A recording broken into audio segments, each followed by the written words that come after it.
आपण मैंने जानते लैपटॉप पाई आवेदन प्रक्रिया आरंभ होईची मु ए वीडियो माध्यम आपण मानक जणाइबी आपण माने जदि लैपटॉप सिलेक्शन बा मेरिट लिस्ट आपण को ना आसीची बा आपण माने योग्य विवेचन जदि होईचंती किपरि आपण माने लैपटॉप अप्लाई करिया पाई रजिस्ट्रेशन करि पारिबे। मु आउ गोटे कथा आपण मानक जणे दउची रजिस्ट्रेशन डिफरेंट एवं अप्लाई डिफरेंट आपण माने रजिस्ट्रेशन करि सारिला परे जाई आपण माने अप्लाई करि पारिबे। प्रथम रजिस्ट्रेशन देन हो आपण मानक अप्लाई देन आपण माने पचारि पारन जे सर आम रजिस्ट्रेशन केमती करिवु सरकार तरफ गोटे वेबसाइट अच्छी जो वेबसाइट ना होची ओडिशा स्टेट स्कॉलरशिप पोर्टल जे आपण माने देखिथिबे लिस्ट रे आपण मानकर राइट साइड गोटे ऑप्शन थिबो OSSP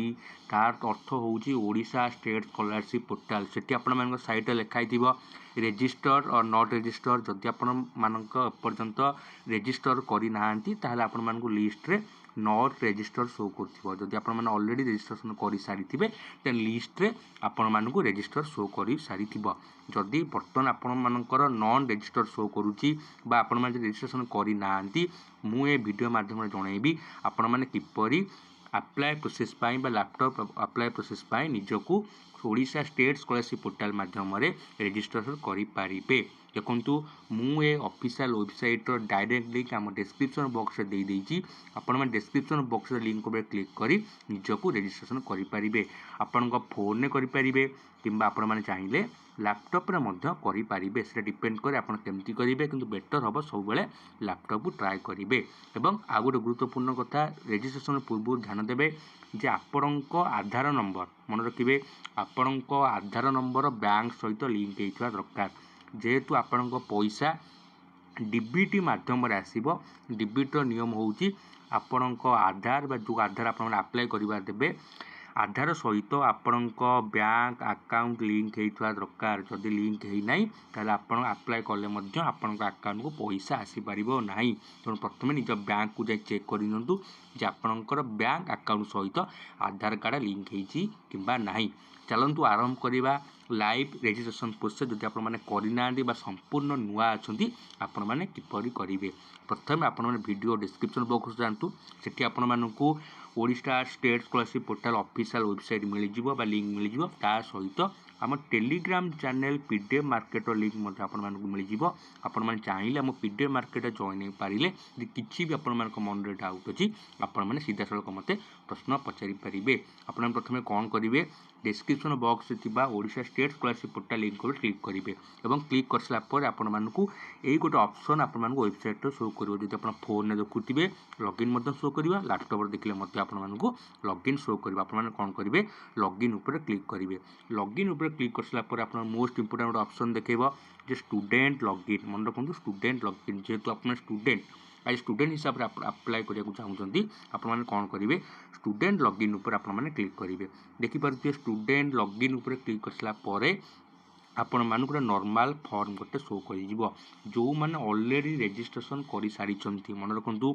जो मैंने ऑलरेडी रजिस्ट्रेशन कर सारी से आईडी हूँ आधार नंबर मन रखिए आईडी हूँ आपण आधार नंबर और पासवर्ड जहाँ आपण मैंने देते आपण आधार नंबर और पासवर्ड दे कैप्चा को आपण मैंने फिल कर सारापर साइन इन कले आपण मैंने लैपटॉप अप्लाई करें एक कथा से मानी जो मैंने रजिस्ट्रेशन कर सारी मुझे वीडियो माध्यम आपको कहबी जब आप रजिस्ट्रेशन करना टिप्पणी आपण मैंने रजिस्ट्रेशन करेंगे आपण मैंने लॉगिन ऊपर क्लिक कर सारापर यही पेज आपको शो कर जस्ट स्क्रॉल करेंगे स्क्रॉल कर सारापर आपन गोटे ऑप्शन देखेब don't have an account register here जदि आपण मैंने एपर्यंत ओडिशा स्टेट स्कॉलरशिप पोर्टल बा OSSP रे जो रजिस्ट्रेशन करना